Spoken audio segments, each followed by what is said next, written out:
In case you haven't noticed, in the last few years, everybody has become an expert on budgets, profit margins, and just how expensive films are, how much they need to make, and what exactly does this mean for the success of the film. Well, director Todd Phillips, who directed the first Joker and is directing the upcoming sequel, says he doesn't understand the obsession and he doesn't understand why some people are so upset that this upcoming sequel has a budget that's 3 to 4 times higher than the first film.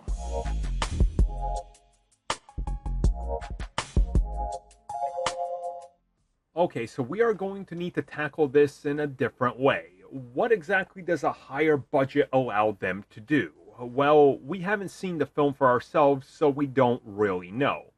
But if we really look at everything that's been said about Joker 2 and how it's picking up the pieces from the first one, obviously a giant part of that budget is going to the 2 stars.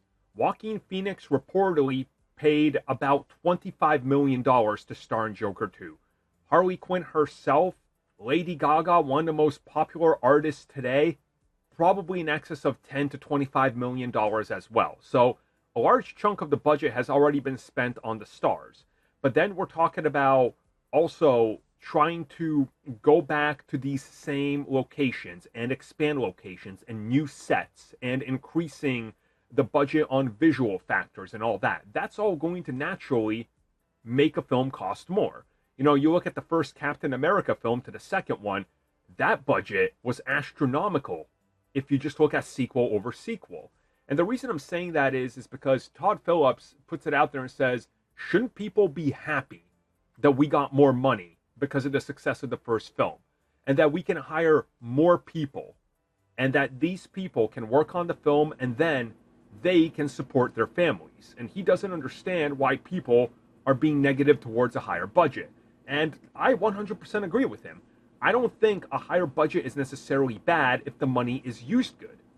At the same time, how many times have you guys heard me complain about Marvel Studios and how they use their budgets, which are out of control? There is no reason, absolutely no reason, that the Marvels cost over $250 million, but it did. Where did it go? On a film that's not even 2 hours long. Why did Quantumania cost more than that? Like, what are they doing?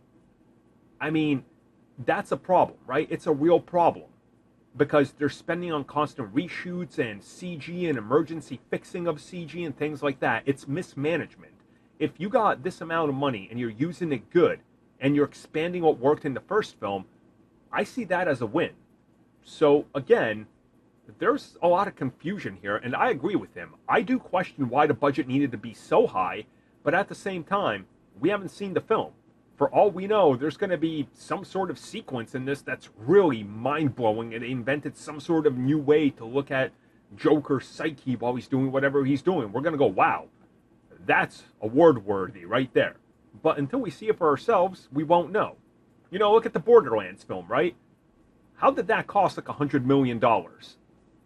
You know, it looks like a TV movie at best. But hey, money mismanagement and money management can go a long way.